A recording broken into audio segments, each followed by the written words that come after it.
Welcome बच्चों। आज आपका एक नए टॉपिक के साथ में आपका की शुरुआत की जा रही है। बहुत ही आपका मजेदार है, ठीक है, जो कि पोल साइंस का आपका संसदीय समिति का, ठीक है, एक टॉपिक आपका है। अगर आपको अच्छा लगे तो सब्सक्राइब करें, लाइक करें, कमेंट करें। तो देखिए सबसे पहले यहाँ पर हम लोग देख रहे हैं संसदीय समिति। यहाँ पर लिख दिया गया है संसद में समिति या तो लोकसभा या राज्यसभा के सदस्यों के द्वारा किया जाता है। कहने का मतलब ये चीज है कि भारत के जो आपका है संसद में जो आपका है वह द्विसदनात्मक है। एक आपका लोकसभा और दूसरा आपका राज्यसभा। तो जो भी संसद की यानी कि सदन की कार्यवाही जो आपका होगी वो आपका लोकसभा से होगी या फिर राज्यसभा से होगी। यहाँ पर देखिए आपका कुछ प्रमुख समितियां जो आपका आए दिन आपका है कि बहुत ही आपका है कि एग्जाम में महत्वपूर्ण आपका है। इन महत्वपूर्ण बिंदुओं पर हम लोग क्या करते अलग अलग रूपों में आपका है कि बातचीत कर लेते हैं। ये जो आपका पहला पॉइंट जो आपका है ये क्वेश्चन आपका है प्राक्कलन समिति। ये आपका प्राक्कलन समिति जो कि आपका है कि संसद का, ठीक है, संसद में होने वाली समिति, ठीक है। तो प्राक्कलन समिति में क्वेश्चन जो आपका देता है वह यह देता है सबसे पहले कि क्वेश्चन पूछता है कि अस्थायी मितव्ययता समिति जो आपका है किसे कहा जाता है। तो अस्थायी मितव्ययता समिति जो आपका है प्राक्कलन समिति को कहा जाता है।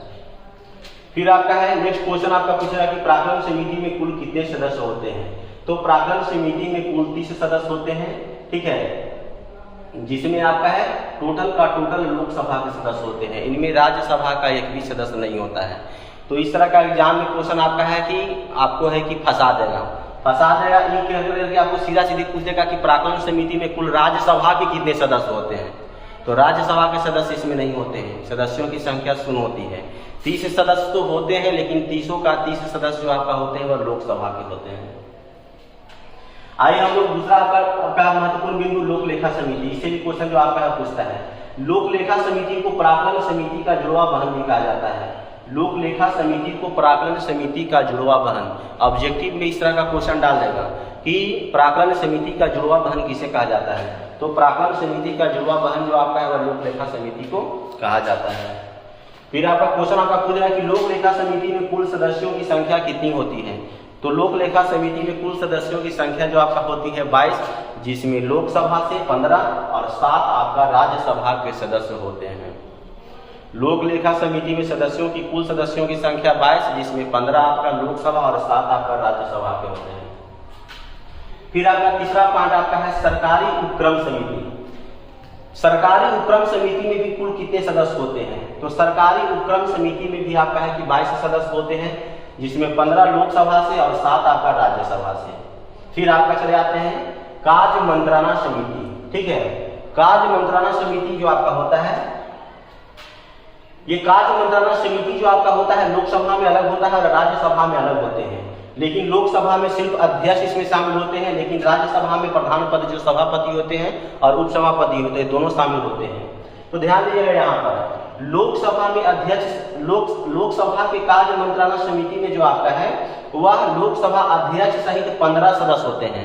अध्यक्ष सहित 15 सदस्य होते हैं, जबकि राज्यसभा में सभापति और उपसभापति कुल सदस्यों की संख्या जो आपका है वह 16 होता है, ठीक है। आगे हम चले आते हैं। ये बहुत बड़ा ही महत्वपूर्ण आपका है सवाल जो आपका है, बहुत सारा क्वेश्चन इससे आता है। संसद में प्रश्नकाल और शून्यकाल। इसको तो देखिए क्वेश्चन आपका पूछ देगा कि प्रश्नकाल के बाद आने वाला समय जो आपका होता है वह क्या कहलाता है। तो प्रश्नकाल के ठीक बाद आने वाले समय काल को आपका है कि शून्यकाल कहा जाता है। या क्वेश्चन ये भी पूछ देगा कि शून्यकाल जो आपका है वह किस काल के बाद आता है। तो प्रश्नकाल के बाद। फिर या फिर ये भी क्वेश्चन आपका पूछ देगा कि शून्यकाल से पहले जो आपका है वह कौन सा काल होता है संसद में। तो संसद के सदन में आपका प्रश्नकाल होता है। तो देखिए सबसे पहले हम यहाँ चर्चा करेंगे प्रश्नकाल से संबंधित। प्रश्नकाल की अवधि जो आपका होती है सदन में 1 घंटे की होती है, जो कि 11 बजे से 12 बजे तक दोपहर तक होती है। दूसरा आपका क्वेश्चन आपका पूछेगा कि प्रश्नकाल में अधिकतम प्रश्न जो आपका है वह कितने प्रश्न पूछे जा सकते हैं। तो प्रश्नकाल में अधिकतम पूछे जाने वाले प्रश्नों की संख्या जो आपका है वह 20 होती है। फिर आपका है क्वेश्चन पूछेगा कि प्रश्नकाल में किस तरह के प्रश्न पूछे जाते हैं। तो प्रश्नकाल की समयावधि में लोक महत्व के किसी मामले पर जानकारी हेतु प्रश्न को किया जाता है। लोक महत्व के विषय पर जानकारी हेतु जो अति ही आवश्यक जो आपका होती है, इन मामलों पर जानकारी के लिए प्रश्न को क्या किया जाता है, उठाया जाता है। अब देखिए प्रश्नकाल के बाद आपका ठीक आपका है कि शून्यकाल आ गया। अब इसमें क्वेश्चन पूछा कि शून्यकाल की अवधि कितनी होती है, तो सदन में शून्यकाल की अवधि जो आपका होती है 1 घंटे की होती है, जो कि 12 बजे दोपहर से 1 बजे के दोपहर तक रहती है। 12 बजे आरंभ होती है और 1 बजे आपका है कि समाप्त हो जाता है। अब ये क्वेश्चन पूछेगा कि शून्यकाल जो आपका है वह किसकी देन है, तो शून्यकाल जो आपका है वह भारत का ही देन है और सबसे पहले आपका है शून्यकाल 1962 ईस्वी में लाया गया था। फिर आपका क्वेश्चन आपका पूछेगा कि शून्यकाल में किस तरह के प्रश्नों को उठाया जाता है, तो यहाँ देखिए शून्यकाल में संसद सदस्य जो आपका होता है अविलंबनीय मामलों को उठाता है, जो मामला काफी लंबा से फंसा हुआ है उन मामलों को आपका है कि चर्चा में लाया जाता है, ठीक है, उठाता है। अब देखिए आपका 111 को जानेगा, संसद में जो आपका होती है मुख्यतः 2 भाषाओं का प्रयोग किया जाता है। संसद में चर्चाएं जो आपका होती है मुख्यतः 2 भाषाओं को आपका है कि प्रयोग में लाया जाता है। एक आपका हिंदी होता है और दूसरा आपका अंग्रेजी होता है, ठीक है। चलिए जानकारी के लिए इसको समझ लीजिए। अब यहाँ पर देखिए तारांकित प्रश्न। तारांकित प्रश्न क्या होता है?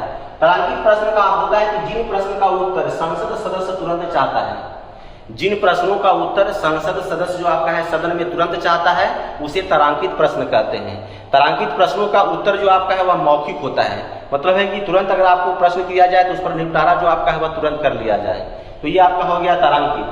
दूसरा आपका अतारांकित प्रश्न। अतारांकित प्रश्नों का जो आपका है क्या बोलते हैं,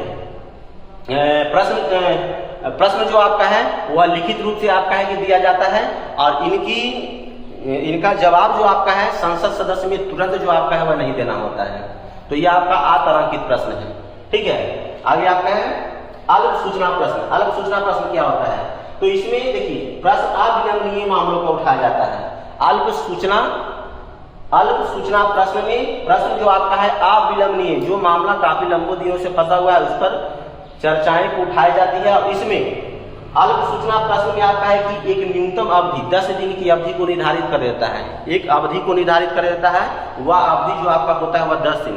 यानी कहने का मतलब है कि उस पर जो भी आपका अविलंबनीय मामलाओं से संबंधित जो भी आपका है चर्चा हम उठाए हैं उसे मैक्सिमम जो आपका है वह 10 दिन के अंदर इस पर निपटारा कर देना होता है। तो 10 दिन की अवधि को रख करके आपका है कि अल्प सूचना प्रश्न को सदन में इस पर चर्चाएं कराई जाती है। आगे आपका है अल्पकालीन चर्चाएं। अल्पकालीन चर्चाएं जो आपका होती है वह क्या होती है, इसमें भी अविलंबनीय प्रश्नों को मामलों को उठाया जाता है, सेम चीज है। लेकिन अल्पकालीन चर्चाएं भारत में सबसे पहले 1953 ईस्वी में सदन में आपका है सबसे पहले अल्पकालीन चर्चाएं कराया गया था। ये क्वेश्चन रेलवे एसएससी जो आपका है वह पूछ दिया है कि अल्पकालीन चर्चाएं जो आपका है भारत के सदन में, संसदीय सदन में जो आपका है सबसे पहले कब चलाया गया था, तो 1953। एक ही और ध्यान रखिएगा, अल्पकालीन चर्चाएं जो आपको होती है वह सप्ताह के 2 दिन होते हैं, एक मंगलवार को होती है और दूसरा आपका बृहस्पतिवार को होता है। ये क्लियर हो जाइएगा आप लोग। आगे आपका है प्रवर समिति, ठीक है। प्रवर समिति क्या होता है इसको जानेंगे। विधेयकों की समीक्षा हेतु अलग अलग सदनों में बुलाया जाता है, यानी कि कोई भी विधेयक को जांच करना है तो अलग अलग सदन में, मतलब कि राज्यसभा में अलग बुलाया जाता है और लोकसभा में अलग बुलाया जाता है। किसी भी विधेयक को समीक्षा करने के लिए सदन अलग अलग, संसद के अलग अलग सदन में जो आपका है इसके लिए बैठक बुलाई जाती है, ठीक है।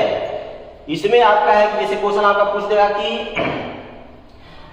लोकसभा के प्रवर समिति में कुल कितने सदस्य होते हैं, तो चाहे लोकसभा के और चाहे राज्यसभा के हो, दोनों का प्रवर समिति में सदस्यों की संख्या जो आपका होती है वह 30 होती है। 30 सदस्यों की संख्या कितनी होती है, 30 होती है। आगे आपका चले जाता है संयुक्त समिति। देखिए संयुक्त समिति की बैठक जो आपका है उसमें होता क्या है, तो इसमें सांसदों का वेतन भत्ता, चिकित्सा जो भी आपका होता है, मिलने वाली सुविधाएं जो आपका होती है, इन संबंधी कार्यों पर आपका क्या किया जाता है, चर्चा किया जाता है, ठीक है। इसमें आपका है कि संयुक्त समिति में आपका है कि दोनों सदन के सदस्य जो आपका है वह, जिसमें कुल सदस्यों की संख्या 15 होती है, लोकसभा का 10 होता है और 5 राज्यसभा का होता है। संयुक्त समिति में कुल सदस्यों की संख्या 15, जिसमें लोकसभा से 10 सदस्य और 5 आपका राज्यसभा से होता है। क्लियर। आगे चले जाते हैं। फिर आपका है अनुसूचित जाति या जनजाति कल्याण समिति। ध्यान इसको याद रखिएगा, अनुसूचित जाति या जनजाति कल्याण समिति में कुल सदस्य कितने होते हैं, तो कुल सदस्यों की संख्या 30 होती है, जिसमें लोकसभा में सदस्यों की संख्या 20 और राज्यसभा से सदस्यों की संख्या 10 को निर्धारित किया जाता है। फिर आपका है आवास समिति। आवास समिति में कुल सदस्यों की संख्या जो आपका होती है वह 9 होती है, जिसमें 6 लोकसभा से होती है और 3 आपका राज्यसभा से होती है। अब आप लोग बहुत ही आपका महत्वपूर्ण विषय पर हम लोग चर्चा करने जा रहे हैं, वाचन। वाचन को इंग्लिश में बोलते हैं रीडिंग। वाचन प्रक्रिया क्या होती है? तो यह सदन की कार्यवाही होती है, संसद सदन में चलने वाली कार्यवाही आपका होती है। तो होता क्या है? तो वाचन की प्रक्रिया जो आपका है वह 3 रूपों में संपन्न होती है, प्रथम वाचन के रूप में, द्वितीय वाचन के रूप में और तृतीय वाचन के रूप में। होता क्या है? प्रथम वाचन में कहता है कि इसमें विधायी प्रक्रिया का प्रथम चरण होता है।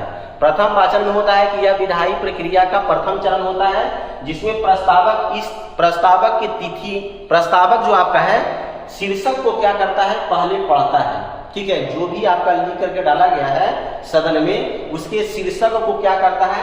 प्रथम आपका है वाचन के दौरान जो आपका है वह पढ़ता है। द्वितीय वाचन की प्रक्रिया में क्या होती है कि सदन विधेयक पर शीघ्र विचार करता है। मैंने कहने का मतलब है कि जो भी आपका है कि जो प्रस्ताव जो आया है उस पर आपका पूर्ण विचार किया जाता है, और पूर्ण विचार करने के लिए आपका है कि प्रवर समिति को भेज दिया जाता है। हमने आपको पीछे पहले बता दिया है कि प्रवर समिति क्या होता है। तो प्रवर समिति जो आपका होती है वो विधेयकों की यानी कि जांच करने के लिए, समीक्षा करने के लिए गठित समिति होती है। तो यहाँ से आपका है कि विधेयक को यानी प्रस्तावक जो आपका प्रस्ताव है द्वितीय वाचन में प्रस्ताव की समीक्षा कर लेती है, और समीक्षा करने के बाद क्या बोलते हैं पुनः विचार कर लेता है, और पुनः विचार करने के बाद में आपका है कि फिर आपको इसे प्रवर समिति के पास में भेज देता है।